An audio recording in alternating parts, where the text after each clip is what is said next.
Residents living along Ivydale Road may or may not see their road repaired following a vote by county commissioners to commit $205,000 to chip and tar 3 miles of roadway.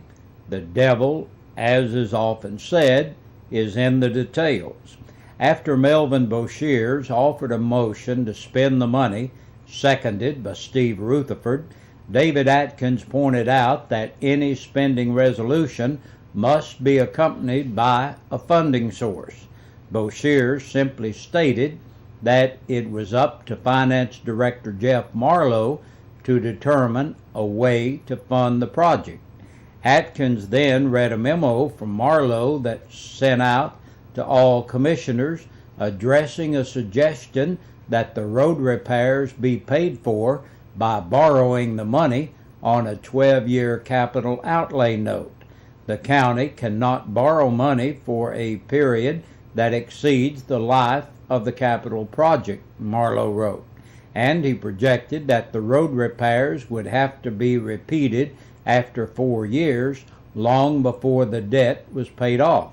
In addition, County Attorney Joe Coker pointed out that it is not legal to fund highway projects from fund balances in either the county general or capital projects funds, since there is a separate highway fund set up for that purpose. This led to a debate over whether the 4-year figure was accurate, Boshears arguing that it had taken much longer for Ivydale Road to get in its present condition. Coker finally told commissioners that it would be proper for them to approve Boshears' motion as a resolution of intent, but it could not be binding until a funding source was agreed upon. With that, the motion was approved 10-3, with Rusty Orrick and Marie Ayers joining Atkins in voting no. Ayers pointed out that the county really needs to come up with a plan for paving county roads on a permanent basis and asked Road Superintendent Dennis Potter if he could give the commission an estimate of what an ongoing program would cost. At the present rate of funding, it would take 70 years to pave and repave all county roads. Even if the roads last 10, 12 years or longer, that won't do it, Potter pointed out. We need to be on a 15-year rotation. Before the road debate, the commission approved a number of resolutions introduced by County Mayor William Bayard to apply for walking trail grants that would be paid for mostly with funds from the Tennessee Department of Transportation. Does anyone else see the irony in spending money on walking trails when we can't find the money to pave our county roads? Thomas Hatmaker asked. Bayard explained the trails would be funded by a special TDOT grant fund that can only be used for trails. The commission also approved, without dissension, a resolution to apply for an ARC grant to build a railroad spur into the Oswego Industrial Park near Jellicoe. Still another ARC grant application was approved to develop a small business incubation center in the county-owned J Sports building at the County Industrial Park. 2 grants that will not cost local taxpayers any money were also approved later in the meeting to apply for federal funds to upgrade the Campbell County Airport. The commission also approved a request from County Clerk Debbie Wilson to change reporting requirements for the county hotel motel tax. La Follette will be celebrating Halloween on October 31st, Monday evening between 6 and 9 p.m. Check out our website for Halloween safety tips at 1450WLAF.com. We want to mention again about the lane changes to the new Skyway Bridge at the high school.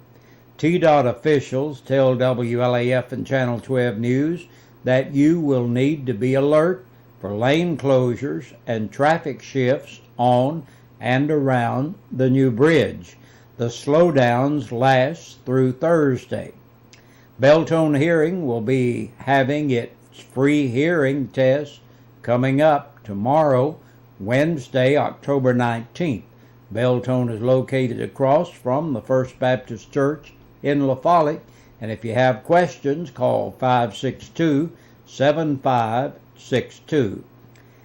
And there will be a book signing for Elaine Ivy at Readables in Woodson's Mall, Saturday, October 22nd at 2 o'clock. The book, Beloved One, is available on Amazon and in major outlets. And that's our latest news for this Tuesday. Stay tuned next for the Campbell County Sheriff's Department's press release right after this.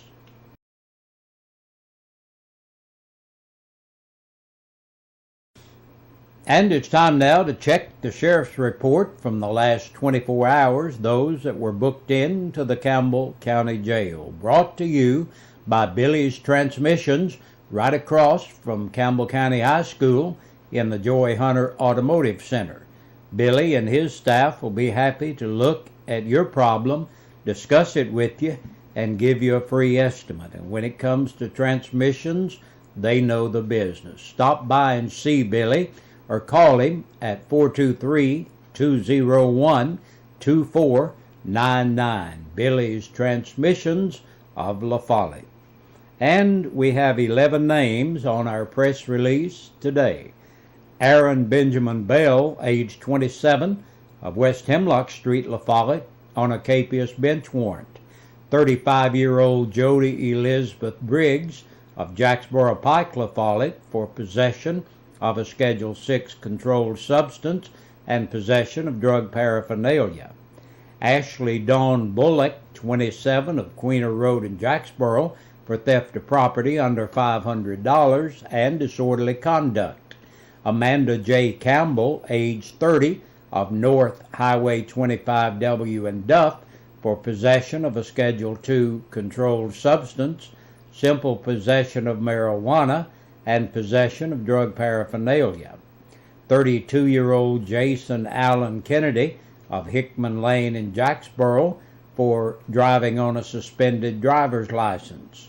44-year-old Lily Sue Murray of Heck Lane in La Follette for public intoxication. Elena Jeanette Orris, 27, of Old Middlesboro Highway, La Follette, for theft of property under $550, possession of a Schedule 2, 3, and 4 controlled substance.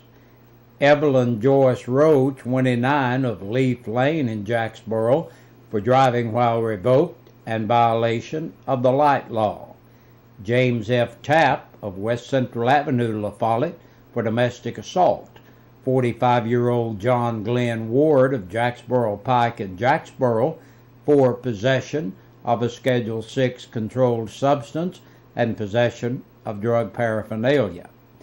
James Paul York, 26, of Davis Chapel Road, La Follette, for violation of probation. And that's a look at our news for today. Thank you so much for joining us. Have a good evening, and be sure to join us back here again tomorrow evening. We sing happy birthday to you, and may all your dreams come true. Happy, happy birthday. Oh, This is your birthday song. Celebration all night long.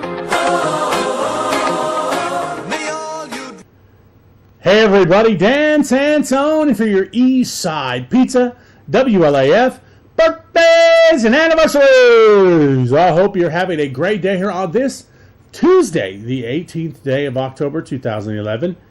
Hey, let's talk about some birthdays. First, celebrating a birthday, we have Evan Rutherford, not been married 5 years, but he is 5 years old. Evan Rutherford, 5 years old.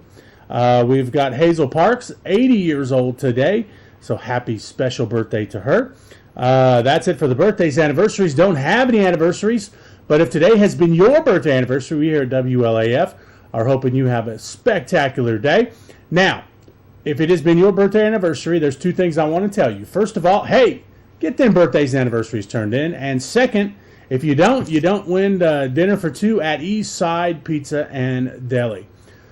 Well, that's it for birthdays and anniversaries for this Tuesday evening. Hey, you guys have a great and safe evening. Now, remember, this is probably going to be it for the big 80 degrees, so enjoy it while it's here, and because I think old man Winters, he's a knocking.